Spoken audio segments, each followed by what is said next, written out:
Donc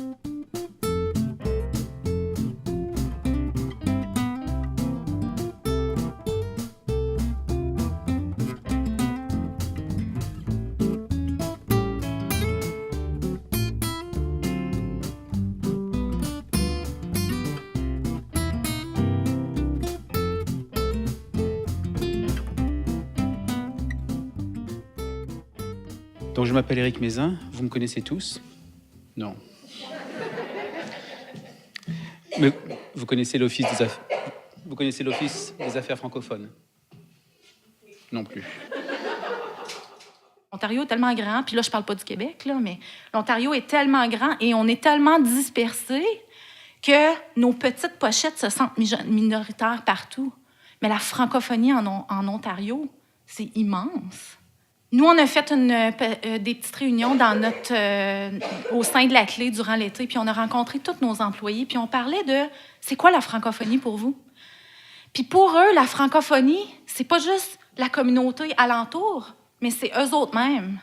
Nous sommes la francophonie, nous faisons partie de la communauté. Donc oui, on veut desservir la francophonie puis être au service de la communauté, mais nous autres aussi, on en veut des services.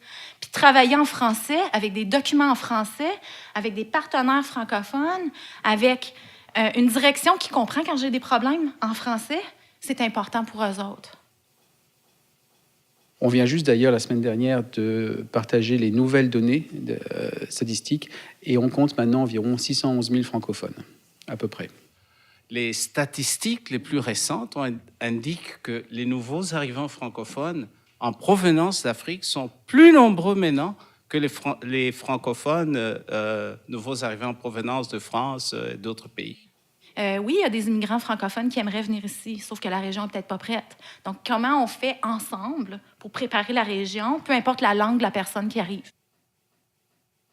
C'est un peu ça, la francophonie canadienne d'aujourd'hui. Il y a tous les visages. Les francophones qui proviennent de toutes les parts du monde, d'Afrique, d'Asie, etc. Vous avez des Vietnamiens, tout ça. C'est dire que nous avons une communauté très forte, une communauté qui est en train de grandir. Et c'est très important. Et comme on va le voir, c'est que bien qu'au niveau du Canada, le français est en baisse, mais il y a un regain avec les nouveaux arrivants. Ça demande un courage extrême de quitter son pays, de faire le mouvement, de venir ici, d'essayer de s'intégrer à une nouvelle vie, nouvelle culture, nouvel climat, pour ceux qui viennent d'Afrique. Donc, c'est déjà tellement investissement d'énergie et de volonté qu'on va les laisser tomber à terre. Moi, c'est ce que je vois. Il faut être à l'écoute des différentes communautés francophones, les jeunes en particulier. Pourquoi les jeunes, d'après vous? Pourquoi faut-il être à l'écoute des jeunes? C'est la relève, parce que c'est eux qui se font assimiler par l'anglais. C'est la relève, mais en même temps, ce problème, ce qu'on appelle le transfert linguistique, ça s'opère plus facilement parmi les jeunes. J'étais vraiment très content de voir tous ces problèmes, cette défense de la langue dans les écoles, dans cette région ici, Pénétangue, etc. Est-ce que cette ardeur-là de défendre la langue française, ça continue encore à exister aujourd'hui? Alors, je pense que les francophones se regroupent surtout en moment de crise, de façon très active dans les médias, sur la place publique. Mais quand il n'y a pas une crise, ça ne veut pas dire qu'on ne fait pas la lutte pareil. Oui, tu as raison. S'il n'y a pas de crise, on ne réagit pas. On devient un peu complaisant. Donc, c'est peut-être un petit peu ça, que ce soit à Pénétangue ou n'importe où ailleurs, il n'y a pas vraiment de moment rassembleur. C'est dû à ça. Sur le manque de ressources francophones, quand il y a une femme qui vient à la maison d'hébergement, on n'a pas beaucoup de ressources francophones. On n'a pas des dépliants en français, on n'a pas grand-chose comme ça. Puis c'est difficile de garder du personnel francophone dans la maison d'hébergement. Le personnel francophone, ils viennent, ils travaillent peut-être 1 an, puis après ça, ils partent pour la grande ville. La francophonie a besoin de leadership, puis elle a besoin que le leadership se renouvelle aussi. Les gens, à un moment donné, deviennent fatigués d'être ceux qui font toujours avancer les dossiers. Donc ça, c'est important qu'on réussisse à engager les jeunes et à développer leur leadership.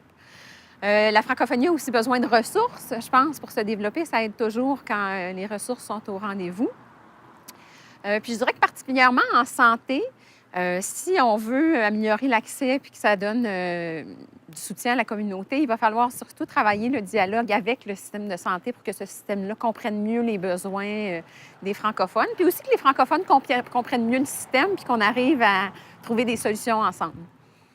Vraiment, tu vois là où la capacité des ressources humaines commence à faire preuve qu'on a besoin des DG dans un organisme anglophone qui sont bilingues pour comprendre les deux côtés de la médaille, si vous voulez, là. On n'a pas beaucoup de solutions. On travaille avec ce qu'on a, puis on fait ce qu'on peut. La population que je travaille avec, c'est les femmes victimes de violences. Puis pour eux, s'exprimer en anglais quand c'est pas leur première langue, c'est pas la langue qu'ils communiquent avec, c'est difficile. Ils s'expriment pas de la même façon, ils vont pas se défendre de la même façon. Puis leur besoin, c'est de pouvoir aller en quelque part puis pouvoir s'exprimer en français à quelqu'un qui va leur comprendre en français. Je passerai un message à la communauté francophone en lui disant le plus possible d'exprimer ses besoins directement à l'entité et dans le système de santé quand c'est possible. Participer aux foires, c'est prioritaire. Parce que comme je disais tout à l'heure, on crée des partenariats, on connaît c'est quoi les services offerts. Tu renforces ton partenariat après et ça permet de créer un réseautage qui est fort, qui est constructif et les autres vont venir se greffer pour que la communauté francophone reprenne conscience qu'ils ont le droit d'exiger des services en français, qu'ils doivent réapprendre à l'exiger et qu'on fait tout pour leur donner ces services. Le 31 mars, l'entente Canada-Ontario actuelle arrive à échéance. Elle devrait être renouvelée sous réserve de la signature par les ministres concernés pour 5 ans. Ça veut dire que les ministères vont bientôt faire un appel d'offres pour les prochains projets, la prochaine vague de projets, je répète, pour 5 ans. Ces projets passent par l'Office, parce qu'on doit faire une sélection de manière collégiale, mais il y a une sélection qui s'opère. Et je répète, les projets qui vont avoir une composante ciblant les jeunes vont avoir un traitement, vont avoir priorité sur les autres. Nous avons le rôle nous gérons l'entente pour le compte du gouvernement de l'Ontario. Donc, en d'autres termes, on centralise toutes les demandes. Les demandes s'inscrivent dans un budget très précis. Vraisemblablement, ça sera de l'ordre de 1,2 million sous réserve de la signature de l'entente. Mais on parle de ça, annuellement 1,2 million de dollars. On a des critères de sélection, on a des comités d'évaluation. Si vous vous rappelez, parmi les critères de sélection, le plus important, ça va être, merci, la jeunesse. C'est un travail consensuel. L'idée, bien sûr, c'est de s'assurer qu'il y ait une représentation raisonnable pour pas que tout à un seul ministère et rien aux autres. Il faut trouver cet équilibre. Bien, je pense que ce qui se passe en ce moment, c'est qu'on parle beaucoup de services en français, de culture autochtone, par exemple. C'est beaucoup les discussions qu'il y a aux tables. Je pense qu'on a de la misère à se définir en tant que francophone. C'est quoi notre culture? Être francophone, c'est pas juste avoir le papier en français. C'est important d'avoir le service adapté à la culture. Mais quand on parle à des agences qui ne connaissent pas la culture francophone, ils se demandent, bien, ça veut dire quoi, ça, sur le terrain? Qu'est-ce que ça représente? Le français est un outil économique que les nouveaux arrivants francophones et les francophones de l'Ontario devraient utiliser à bon escient. Et ce n'est pas encore le cas. Donc, mon grand message, vivons le français, engageons-nous, soyons ensemble. C'est là un grand message rassembleur que je voulais pour la communauté. La francophonie, c'est plus que juste la langue. C'est une culture. Et que même si en ce moment, les gouvernements sont très alertes aux besoins des Autochtones, c'est de faire des liens avec ces partenaires-là. Nous, on se retrouve souvent à des tables où les Autochtones sont présents et on trouve toutes sortes de choses en commun avec eux autres. Alors, c'est d'apprendre de ce qu'eux autres sont en train de développer avec les aides des gouvernements et de continuer dans le même sens. Puis, ce qui arrive, c'est qu'on ne doit pas attendre à une crise, qu'il y ait une grosse crise pour pouvoir se rassembler. C'est important de continuer à aller de l'avant parce que les Autochtones, eux autres, ils ont perdu leur langue, ils ont gardé leur culture. Nous, on garde notre langue, on est en train de perdre notre culture. Fait qu'on a peut-être des choses à apprendre d'eux autres aussi. Alors, c'est de garder les liens serrés.